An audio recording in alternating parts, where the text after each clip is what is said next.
Republican Congressman Trey Gowdy, however, a Trump supporter who famously ran those notorious Benghazi hearings, is now publicly debunking that presidential claim. Last night, Congressman Gowdy told Fox News that the FBI was justified in its use as an informant to investigate the Trump campaign. It was President Trump himself who said, number one, I didn't collude with Russia, but if anyone connected with my campaign did, I want the FBI to find that out. It looks to me like the FBI was doing what President Trump said, I want you to do, find it out. I am even more convinced that the FBI did exactly what my fellow citizens would want them to do when they got the information they got, and that it has nothing to do with Donald Trump.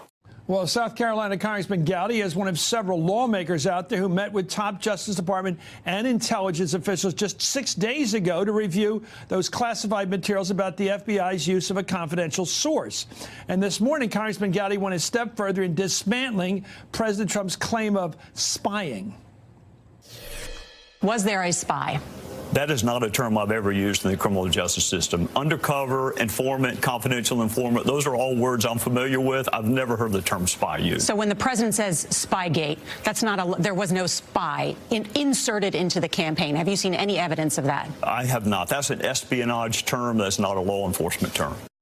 I'm joined now by Democratic Congressman Eric Swalwell of California, who sits on the House Intelligence Committee. Besides propaganda, what value to truth is Trump's constant claim of some spying that went on to uncover his Russian connections, if there are connections to be found? Zero, Chris, and good evening. And the question here is, how many lies from the president does America have to keep ringing up until we realize that the cost is our rule of law? And great that Trey Gowdy has come out and said that there was no spying, but why can't Paul Ryan say it? Why can't Mitch McConnell say it? Why can't Devin Nunes say it? And as long as they're not willing to say it, they are accomplices in the president's efforts to just torch the rule of law in our country. It's time for them to say it. I think you're a normal person. You strike me as a person who gets along with people regardless of their politics. Somebody once said recently, Mitch Landrieu of New Orleans said, don't let your politics decide who your friends are. Fair enough. Some people can live like that across the aisle. When you talk to Republicans, do they admit to you that they're basically gagged because of their fear of this president until they quit? That they don't talk until they quit? Hey, Chris, my mom and dad are both Republicans. My brothers, they're cops, they're Republicans. My wife is a Hoosier, and they're all Republicans.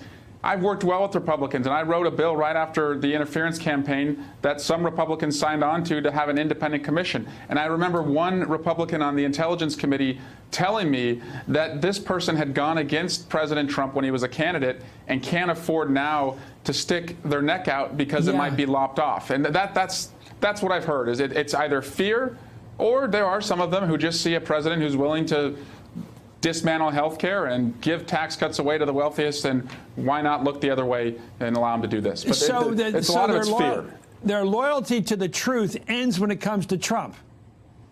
Yes. Yes, and it's a trade-off. It's that, you know what, and we saw this with Mitt Romney yesterday, Chris. Mitt Romney said, I like the guy's tax policies, but I don't think he's a role model for my grandkids. Well, the test in America should be, if the president of the United States is not a role model for your kids or your grandkids, then something's wrong. Are you surprised at Trey Gowdy coming out after overseeing that 11 hours hearing on going after Hillary Clinton on some so-called Benghazi horrors, whatever she was supposed to have done or not done there? And then he's come out now. He was sort of the other side of the argument, and now he's come out and said, you know what? All this malarkey, to use a Biden term, all this malarkey about spying is just that. I mean, I'm amazed at his 180 here. Are you? Not entirely, Chris. You know, I've worked with Trey behind the scenes pretty well. He was a prosecutor. I was a prosecutor. And I think if you're wired that way, at some point you have to just call a spade and you follow the evidence. And I think if there was some evidence that there was wrongdoing, he certainly would speak up. But and I've seen a lot of the evidence in this case that launched the investigation. They did everything you would want them to do. And actually, if they didn't launch an investigation, that would have been a problem. And if a judge didn't sign off on the FISA application to look into Carter Page, that would have been a problem. So I think he's being a prosecutor here. Hey there, I'm Chris Hayes from MSNBC. Thanks for watching MSNBC on YouTube. If you want to keep up to date with the videos we're putting out, you can click subscribe just below me or click over on this list to see lots of other great videos.